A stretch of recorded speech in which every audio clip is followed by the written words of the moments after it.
Yo, para Wibu Nolep, terima kasih telah mengklik video ini dan selamat datang di segmen Rangkum Novel.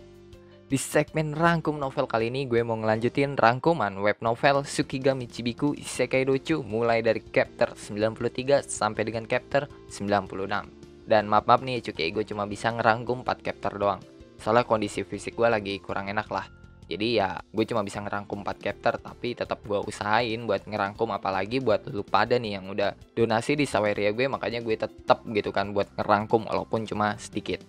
Sebelum memulai video ini, buat lu pada yang pengen dukung gue lebih jauh, lu bisa donasiin duit jajan lu ke Saweria gue yang linknya gue taruh di deskripsi. Oke lah cuy, daripada gue banyak bacot nih, mending lu pada siapin kopi, cemilan, sebatang rokok, dan kencangkan celana dalam. Kalau udah, kita langsung aja ke rangkumannya.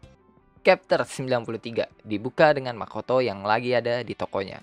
Dan hari ini tuh Makoto harus balik ke Asora soalnya dia disuruh pulang ke Asora sama Tomoe karena mereka akan mengadakan pertemuan. Makoto meminta Shiki untuk pergi ke Asora sekarang dan Shiki setuju. Untuk masalah toko, Shiki telah menyerahkannya ke Lime dan itu ngebuat Makoto terkejut karena ya Shiki masih pengen ngebuka toko padahal mereka harus pergi ke Asora. Shiki menjelaskan nggak baik kalau menutup toko, padahal tuh mereka baru membangun toko atau baru ngebuat toko, dan itu bisa menurunkan reputasi toko. Ditambah sekarang itu hari libur, pasti banyak orang yang berdatangan ke tokonya. Makoto yang paham setuju sama pemikiran Shiki, itu masuk akal. Jika hari libur, kemungkinan besar tuh toko bakal rame, karena ya mereka harus membeli stock potion dan melakukan perbaikan equipment. Setelah mereka selesai ngobrol, mereka langsung pergi ke Asora dengan gerbang yang dibuka sama Makoto. Mereka yang udah sampai di Asora disambut dengan cuaca yang sangat panas di Asora, yang bisa dibilang itu suasana iklim tropis yang cukup ekstrim lah. Dan setelah itu mereka langsung pergi ke tempat pertemuan. Pas baru ngebuka pintu ruang pertemuan, Makoto langsung shock karena semua warga Asora tuh ada di sana dan menyambut kepulangan dirinya. Dan satu hal yang Makoto sangat yakin, ruang pertemuan ini udah diperluas karena sekarang tuh ruangannya bisa dibilang sangat luas. Dan dibandingkan dengan ruang pertemuan, Makoto lebih memilih menyebut ruangan ini adalah ruang pesta para bangsawan. Tomoe yang melihat kedatangan Makoto tersenyum sama Makoto dan Makoto baru sadar kalau pertemuan yang dibilang Tomoe itu hanyalah kedok biar Makoto bisa pulang ke Asora. Tomoe mengatakan, mereka semua itu merindukan Makoto yang jarang pulang kayak Bang Toib.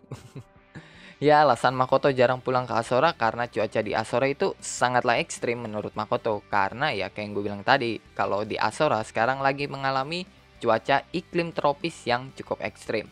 Tapi karena udah kejadian juga ya menurut Makoto nggak ada salahnya gitu kan satu hari buat berpesta. Tomoe langsung ngasih segelas amer ke Makoto dan semua orang menatap Makoto untuk mengatakan satu kata, Kanpai. Setelah itu pesta dimulai. Tomoe dan Enma langsung ngomel ke Makoto yang jarang pulang kayak Bang Toib. Dan di sini terungkap gitu kalau Makoto jarang pulang bukan cuma karena cuaca panas di Asora, tapi juga karena dia menyalin buku-buku di perpustakaan Rosgard. Abis nerima omelan dari Tomoe dan Enma, Makoto langsung disodorin satu piring makanan sama Mio. Pas makan, Makoto sadar ini bukan masakan khas kota Shige, karena rasa makanannya itu lebih kuat dari masakan yang ada di kota Shige. Makoto ngeluarin ekspresi kepuasan pas makan makanan yang dikasih sama Mio, dan hal itu ngebuat Mio jadi malu-malu kucing. Dan betapa terkejutnya Makoto pas tahu kalau makanan yang dia makan adalah buatan Mio, padahal Mio itu baru belajar memasak.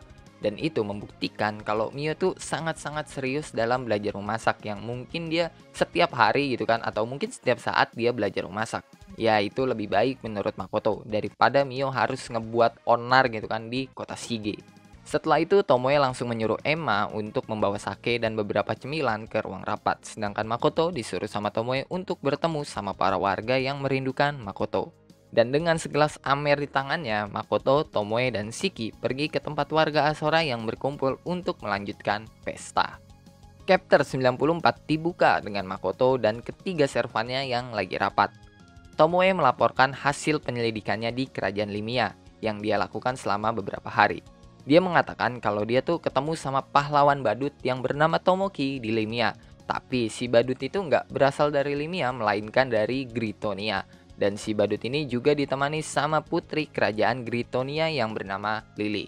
Jadi buat lu pada yang kemarin pada nanya bukannya Tomoki berasal dari Gritonia ya, bukan dari Limia. Dan terjawablah di chapter ini kalau ya Tomoki itu berasal dari Gritonia, tapi dia lagi ada di kerajaan Limia.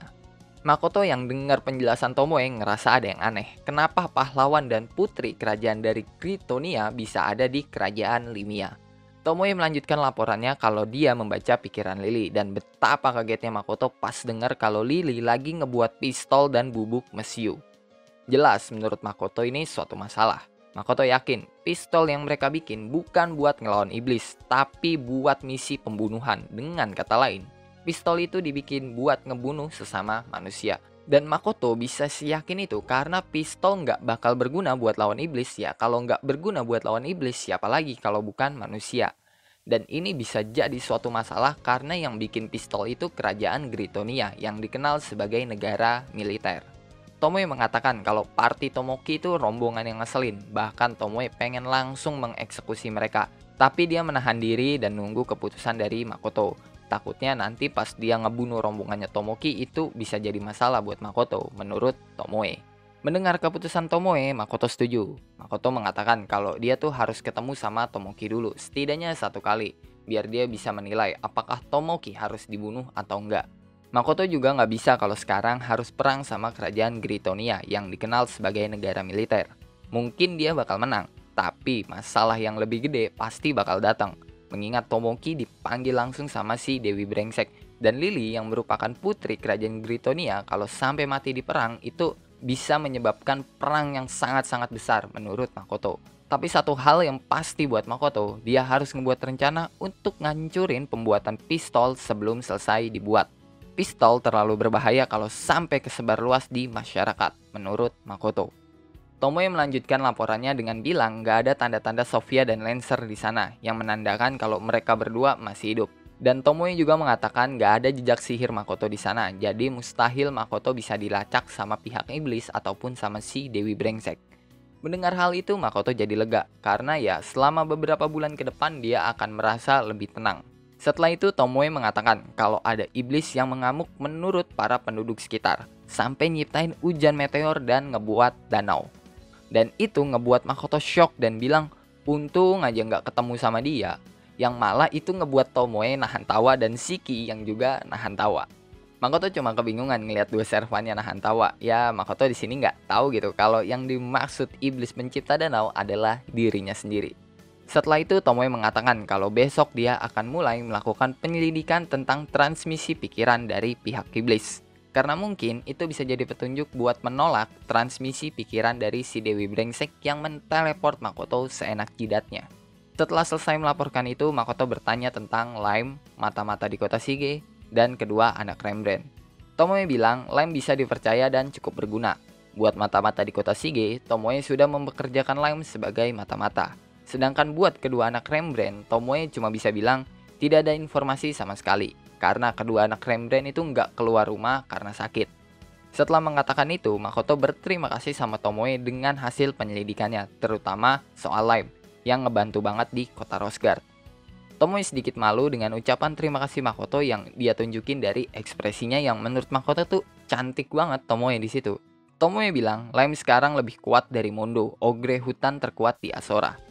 Jadi Makoto nggak perlu ragu buat nugasin Lime dalam misi pertempuran.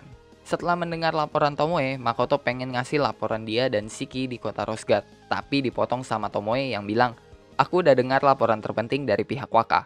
Waka jadi sangat populer bukan? Tomoe bilang kayak gitu sambil senyum, tapi ya bukan senyum manis, melainkan senyum mengerikan yang pengen gua koplok tuh palanya Makoto. Karena bisa-bisanya dia bilang gak tahu kenapa Tomoe bisa senyum kayak gitu, yang udah jelas banget gitu kalau Tomoe itu cemburu. Dan karena nggak tahu kenapa Tomoe bisa kayak gitu, Makoto langsung ngalihin pembicaraan ke pihak Asora. Tomoe langsung bilang dia udah nemuin masalah kenapa cuaca di Asora itu terlalu ekstrim. Mulai yang tadinya musim dingin ekstrim, tiba-tiba jadi musim panas ekstrim. Dan sekarang tiba-tiba jadi iklim tropis yang sangat ekstrim. Chapter 95 dibuka dengan Tomoe yang melanjutkan laporannya. Tomoe bilang kemungkinan besar iklim di Asora itu bisa berubah secara ekstrem karena Makoto yang lagi ada di suatu tempat atau di mana gerbang Asora dibuka. Untuk membuktikan hal itu, Tomoe bilang akan melakukan uji coba dengan Makoto yang ngebuat beberapa gerbang sekaligus ketika ingin pergi dan membiarkan gerbang itu tetap di sana. Shiki setuju dengan saran dari Tomoe. Hal itu bisa membuktikan kenapa cuaca di Asora itu bisa berubah begitu ekstrim. Kalau gerbang yang dibuka sama Makoto itu mempengaruhi cuaca di Asora, pasti bakal ada perubahan dengan ngebuka beberapa gerbang sekaligus. Tomoe bilang mereka akan melakukan percobaan itu mulai besok saat keberangkatan mereka. Dan lusa adalah hari untuk melihat hasil tes. Tomoe juga bilang dia akan menambah penjaga gerbang, jadi Makoto nggak perlu khawatir dengan gerbang yang terbuka. Selain dijaga sama banyak orang, gerbang itu juga akan dibuat sedikit samar, biar orang nggak bisa ngelacak gerbang yang dibuka sama Makoto. Apalagi si Dewi brengsek itu pokoknya jangan sampai dia bisa ngelacak gerbang yang dibuka sama Makoto. Setelah itu Shiki bilang dia ingin ngebantu, tapi langsung ditolak sama Tomoe. Tomoe bilang Shiki harus fokus sama perbaikan tanah, produksi beras, dan juga penelitian buah Asora. Karena ada kasus di mana orang Shige nyoba buat nanam biji buah yang berasal dari Asora. Ya pohon itu tumbuh, tapi cuma tumbuh beberapa senti aja itu udah bikin tanah yang ada di sekitar langsung jadi tandus. Dan juga kekuatan sihir yang ada di sekitar jadi melemah. Makoto berpikir, kemungkinan itu terjadi karena pohon dari Asora menyerap terlalu banyak kekuatan sihir. Tapi yang jadi masalah kenapa bisa pohon dari Asora menyerap kekuatan sihir dengan ekstrim? Itu yang jadi pertanyaan dari penelitiannya Shiki. Karena lagi ngomongin buah Asora, Makoto teringat yang dilakuin Shiki di kota Rosgard. Makoto mengatakan buah Asora juga memiliki fungsi sebagai item peningkatan stat. Dan Shiki bilang kalau human itu punya peningkatan yang lebih tinggi dari para demi-human. Itu dibuktikan dengan peningkatan stat yang dialami sama murid Makoto yang bernama Jin, yang meningkatkan 1/3 kekuatan sihirnya setelah memakan buah yang berasal dari Asora. Mendengar itu, Makoto yakin itu bisa jadi hal yang buruk kalau sampai para human tahu efek dari buah Asora. Jadi buat sekarang, Makoto dan Shiki akan merahasiakannya dulu. Chapter 96 dibuka dengan Makoto dan Shiki yang lagi ketemu sama Enma untuk mengatasi masalah perbaikan tanah. Makoto telah mengajari beberapa hal ke Enma untuk memperbaiki tanah yang tandus dan menurut Enma itu sangat efektif. Tanaman yang mereka tanam bahkan udah berbuah dalam waktu 2 minggu dan itu mengejutkan Makoto. Karena itu terlalu cepat. 1 bulan aja udah cepet banget buat Makoto lah. Ini cuma tumbuh dalam waktu 2 minggu itu cepet banget. Tapi beda sama Shiki yang merasa kurang puas. Hasil panen yang mereka dapat jauh di bawah ekspektasinya Shiki. Shiki berharap bisa meningkatkan hasil produksi lagi. Tapi Makoto bilang nggak perlu kerja terlalu keras. Buat sekarang ini udah cukup dan Shiki juga harus perlu istirahat karena Makoto tiap hari itu ngelihat Shiki begadang. Setelah itu Emma mengatakan kalau banyak demi-human yang pengen migrasi ke Asora. Alasannya simpel. Mereka nggak ada lahan bagus untuk melakukan pertanian. Karena tanah di tempat mereka tinggal itu semuanya tandus. Ngedengar hal yang dibilang sama Emma, Makoto mikir kayaknya sekarang itu waktu yang tepat untuk menambah penduduk Asora dan pekerja di Asora. Soalnya masih banyak lahan kosong di Asora yang bisa dipakai buat lahan pertanian. Setelah itu Emma bilang kalau ada yang pengen berkonsultasi sama Makoto dan Shiki. Dan dengan segera si Emma mengantar Makoto dan Shiki ke orang yang ingin berkonsultasi itu. Makoto dan Shiki dibawa ke dalam hutan dan betapa terkejutnya Makoto pas ngelihat pisang. Makoto gak nyangka bakal ada pisang di Asora. Makoto mikir kemungkinan besar udah sejak awal benih pisang tuh ada di sana dan sekarang udah mulai berbuah. Tapi yang Makoto gak nyangka adalah ogre hutan dan Komoe itu menyukai pisang. Makoto pikir Komoe bakal kayak Tomoe. Tapi pas ngelihat sifatnya Komoe, Makoto jadi mikir kalau ya Komoe itu memiliki sifat yang beda sama Tomoe. Setelah itu ogre hutan dan Enma berkonsultasi sama Makoto tentang masalah pohon pisang yang cuma akan bertahan 1 tahun. Makoto nanya kenapa mereka bisa tahu kalau buah yang mereka makan itu adalah buah pisang dan pisang adalah tanaman 1 tahun. Emma jawab dengan bilang kalau mereka tahu dari buku referensi yang ada di Asora. Mendengar jawaban Emma, Makoto jadi paham dia tuh dulu pernah ngebaca buku tentang buah-buahan.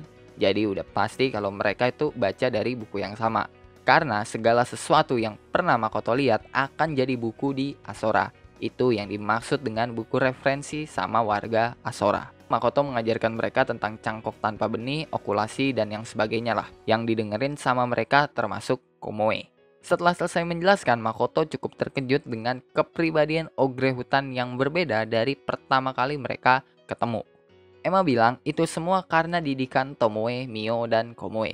Ngedengar perkataan Emma, Makoto merasa dibandingkan didikan, mereka lebih mendapat siksaan deh dari Tomoe, Mio, sama Komoe. Setelah konsultasi tentang masalah pisang selesai, Makoto pergi lagi ke tempat para kurcaci. Kurcaci yang bernama Elder menyerahkan kimono Mio yang udah compang-camping, dan itu ngebuat Makoto terkejut karena kimono Mio bisa rusak. Elder bilang kalau Mio abis ngelawan belalang sembah mutasi. Dia nggak terluka, tapi pakaiannya jadi compang-camping. Dan kemungkinan Mio nggak ngasih tahu ke Makoto soal ini karena ya merasa itu bukan hal yang penting. Soalnya Mio nggak terluka sama sekali. Elder menduga kalau belalang sembah mutasi itu hasil eksperimen seseorang. Karena Mio ketemunya di luar gurun, bukan di dalam gurun. Jadi kemungkinannya kecil banget kalau belalang sembah itu berkembang biak sampai bisa keluar gurun. Menurut si Elder. Makoto dan Elder kelihatan khawatir sambil memikirkan siapa yang bisa melakukan eksperimen itu.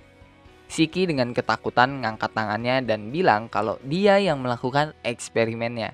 Yang mana itu ngebuat Makoto dan Elder shock karena yang melakukan eksperimen ya adalah Shiki, servan Makoto sendiri. Shiki bilang itu terjadi sebelum dia ketemu sama Makoto dan belalang sembah itu dia kasih makan roh angin yang udah melemah. Dan Shiki pikir belalang sembah itu bakal jadi roh, tapi malah kekuatan sabitnya doang yang meningkat. Setelah itu Shiki langsung membuang si belalang sembah karena ya menurut Shiki belalang sembah itu adalah produk yang gagal. Setelah itu Makoto bilang, kalau sampai Mio tahu, Shiki pasti bakal diomelin sepanjang hari sama Mio karena ngebuat kimono kesayangan Mio jadi kain lap. Ngedengar hal itu, Shiki langsung duduk di pojokan sambil ngeringkuk ketakutan yang kayak ya yang dia tunjukin lah di anime gimana sih pas dia ketakutan sama Mio dan Tomoe kayak gitulah. Oke lah, mungkin cukup sekian ya Cuki untuk pembahasan kali ini. Kalau ada pertanyaan, saran, requestan, atau bacotan-bacotan gak penting lu pada lah, lu bisa tulis di kolom komentar. Kalau lu suka sama pembahasan kali ini, lu bisa tekan tombol like. Kalau lu gak suka, lu juga boleh dislike. Gua gak maksa lu buat tekan tombol like. Dan jangan lupa ngopi hari ini. Sampai jumpa di video selanjutnya, and bye-bye.